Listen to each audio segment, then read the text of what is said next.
There you go. Guys, can you see my screen now? Can I see hearts to those who can see my screen, please? Thank you.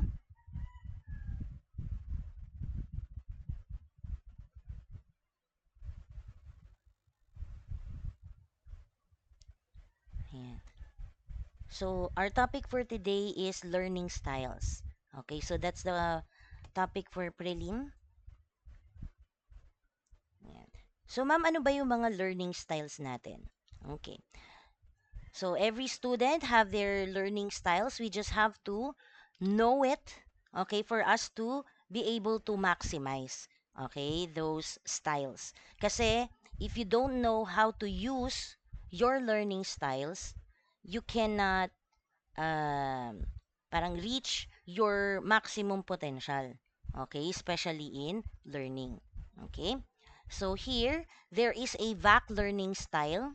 Ayan, they've developed Fleming and Mills. Ayan, in 1992, they developed the VAC learning styles, integrating, oh no, no, no, rather taking into consideration the visual, the auditory, and kinesthetic, okay, actions of students or people. Okay, so visual stands for vision, di ba? Auditory is hearing and kinesthetic is movement. Okay, so those are the learning styles. You might not know, you thought you are visual, but then, hindi pala. Okay? So, pag dun pa lang nagkaroon tayo ng mismatch, then you don't know what strategies to use. Kasi probably you might be using the strategies for visual, but kinesthetic learner ka pala. So, before you learn the styles, you have to know what kind of learner are you. Okay? So, how to know? So, visual learners, ayan, they prefer to see informations using images, charts, graphs, and symbols. Okay? So, they learn what they see. Okay? So, sometimes, like, for me, example, okay, I prefer to watch movies. Okay? Rather than reading books. Okay? Because some movies, especially yung mga literature, ayan. So, they are in a form of books. Okay? So, I don't learn from that. Okay? But if the book has pictures, ayun, nagkakaroon ako ng imagination. Okay? So, I see pictures, then I imagine it. But if I only see letters, like this, like our, what we are doing today. Okay? So, parang I don't understand. Okay, so that's also the reason why I need to show you my face. But the thing is, I am recording it. Okay, so I can't open the camera because for the video recording, to have my face on it, I have to close the other camera. Okay, but no need to worry if you watch this video, you can see my face there. Okay, so you can see how I move. Okay, so you will understand. So that is for the visual learners. Okay, so ma'am, for the auditory learners, they understand by hearing it. Okay, so you need to discuss it. So like what you see on the screen, okay, if they just see and read it, they won't, or they probably won't understand. Okay, so they have to be discussed to them, or you have to read them out loud. Okay, so that parang papasok siya sa'yo. Okay, so you will hear it and then you will understand or you will comprehend. Okay, because you are an auditory learner. Okay, so some auditory learners, they learn from hearing. Okay, so from hearing, even if they close their eyes, they don't see pictures, parang ganon. So they don't respond just for pictures. They respond to what they hear. They need to hear it. Okay, so for those auditory learners, probably they need to like talk to themselves. Okay, or read some of your classmates, you might see if they are reviewing, 'di ba? Parang they recite it. 'Di ba? Naririnig mo ganyan yung mga classmates mo. So, probably they are auditory learners. Okay? So, ma'am, what now is the kinesthetic learners? Okay? So, kinesthetic learners, they learn when they move. Okay? So, some of it actually, um, siguro yung mga first time kong nagtuturo, nakakakita ko, I see students like, they keep on moving. So, I consider them as malikot, maligalig, di ba, nakakainis, nakakairita kasi galaw ng galaw. But then again, when I saw this module, okay, I saw, kasi sometimes, siyempre hindi naman siya, ano eh, natuturo agad. Okay? Or anong subject ba siya itinuturo? Wala eh. So, you only have it here. 'Di ba? So, mayroon palang students or meron palang learners that are kinesthetic.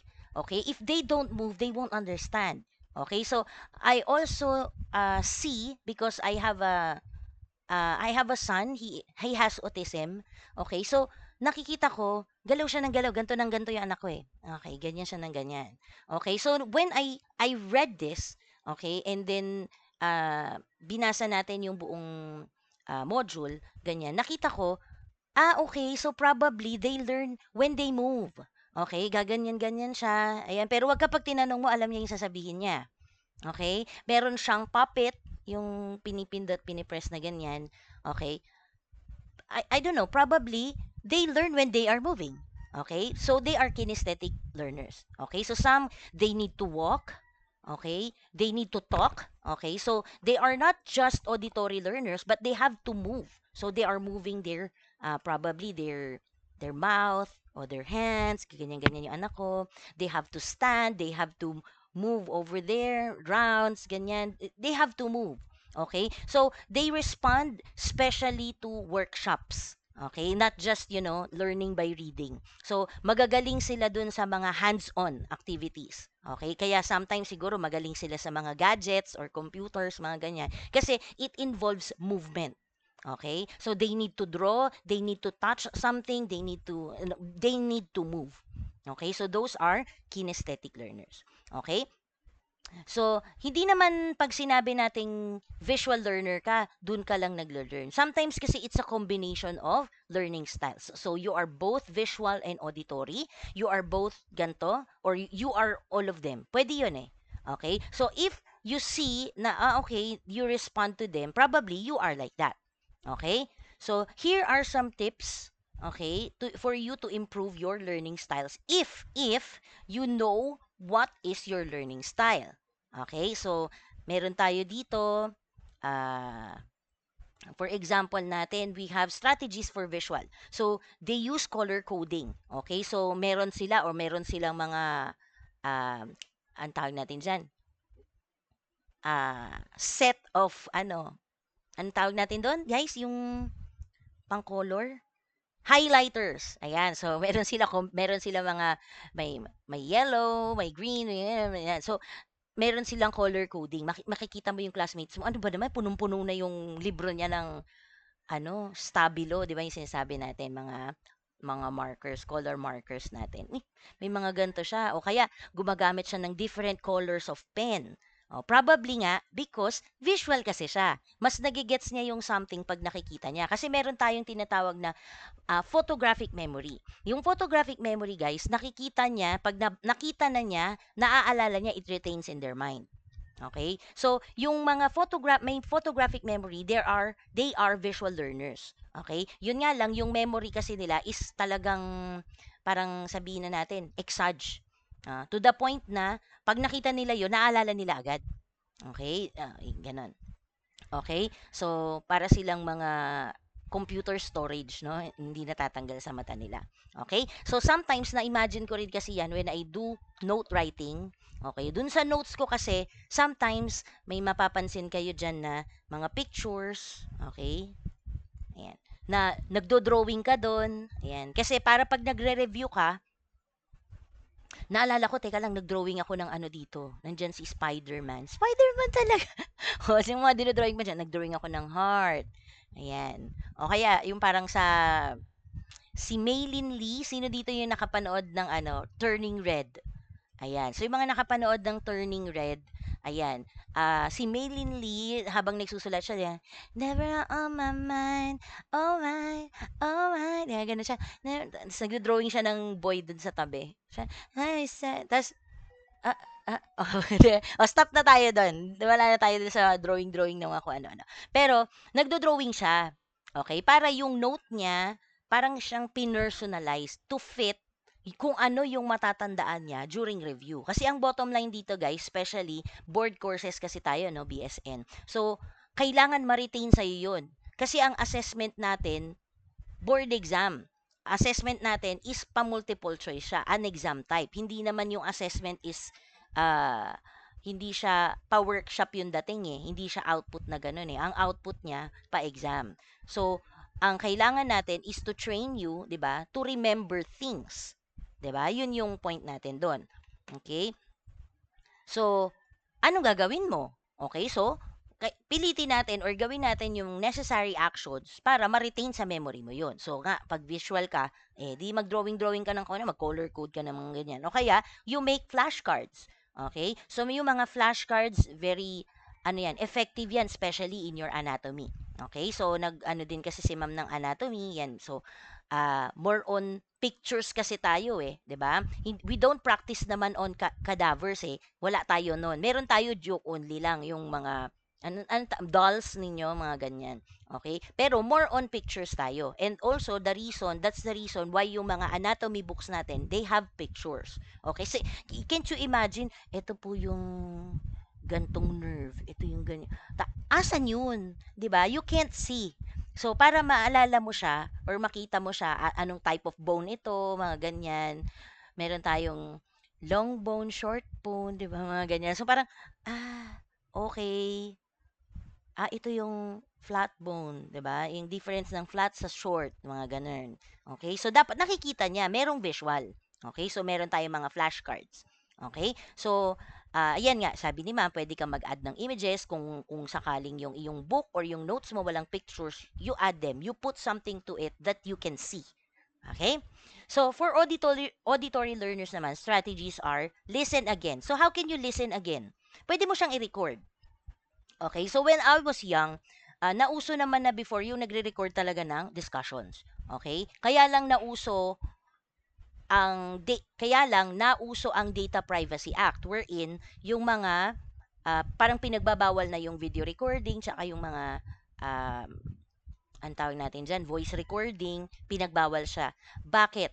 Kasi nagkakaroon ng issue, yung mga bata kasi, ginagamit yung mga, o yung mga kabataan, or sabihin na natin, yung mga walang galang or walang respeto, ginagamit yung what they capture, they post it online. Okay, and then nagba-viral and then mga ganon. Nung time kasi namin, mababait yung mga nilalang. Wherein, they only use it for educational purposes. Bakit ko pa nire-record ang discussion? Kasi para uulit-ulitin ko siya.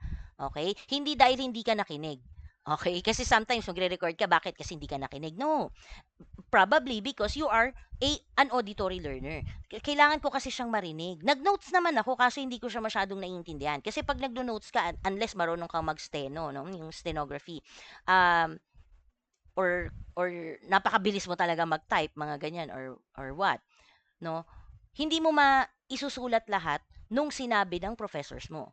Okay? So sometimes you need to record. Okay? So for me, I am allowing you to record any of my discussions, but then again, I am recording it for you. Okay? Para sa mga auditory learners natin, para when it comes to reviewing, you can hear it again. Okay? So sana merong ganito sa mga major subjects ninyo, 'di ba?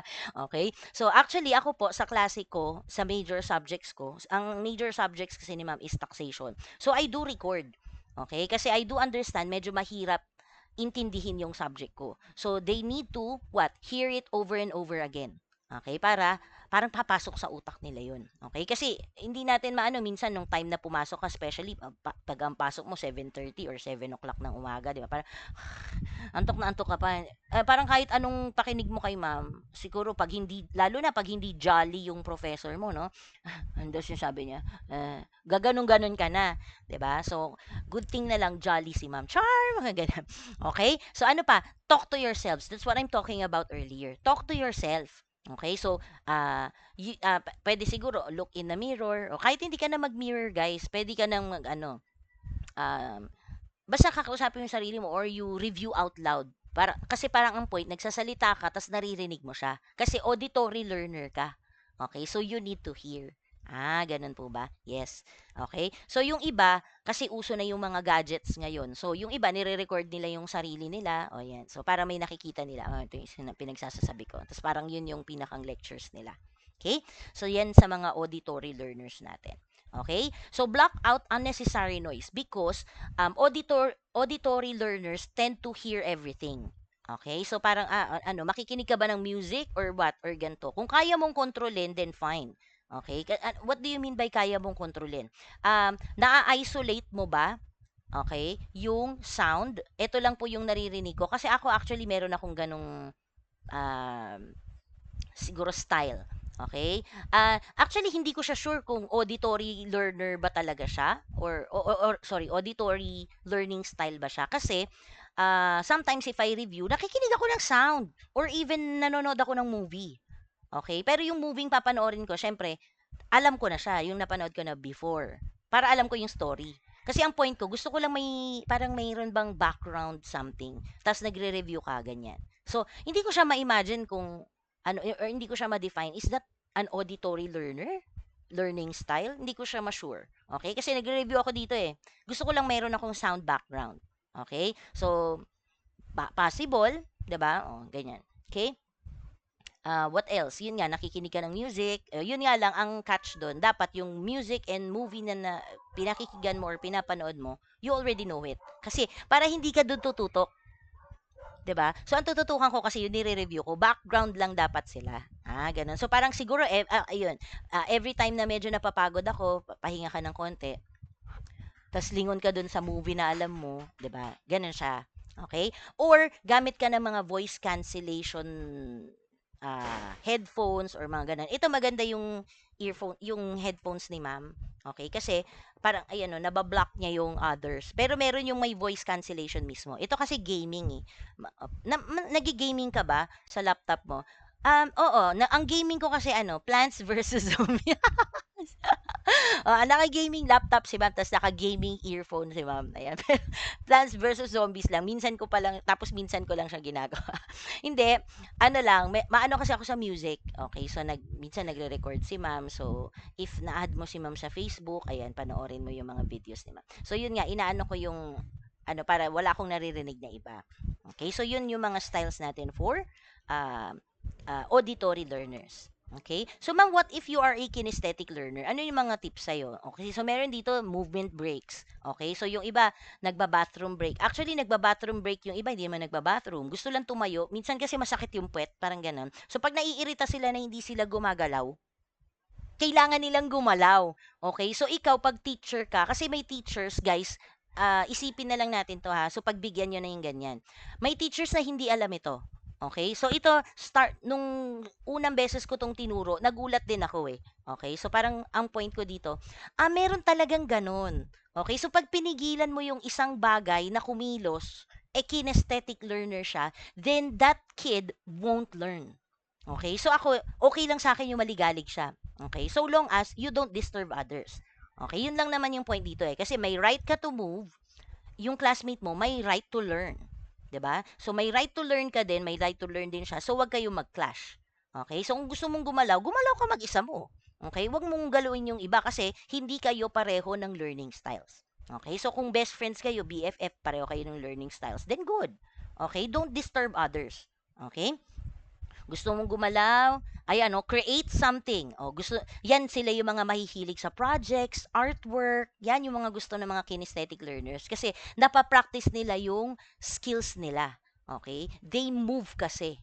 Okay? Kaya ako na ano ko, medyo naintindihan ko yung sa anak ko. Okay? So, napaka-important, napakaganda nitong topic na to. Kasi, yun nga, meron siyang autism and then nakita ko na, kailangan, kung gusto niyang gumanyan, gaganyan siya. Kasi nakita ko, pinasok ko siya ng SPED, okay? Yung teacher niya, pinipilit siyang turuan na wag gumalaw dun sa upuan niya. So parang sabi ko tuloy, hala siya, merong ganito eh. May kinesthetic learner yung anak ko. So, 'di ba? Siguro i-limit yung paggalaw niya. Okay? Pero wag mo siyang pigilang gumalaw kasi ang anak ko ay kinesthetic learner.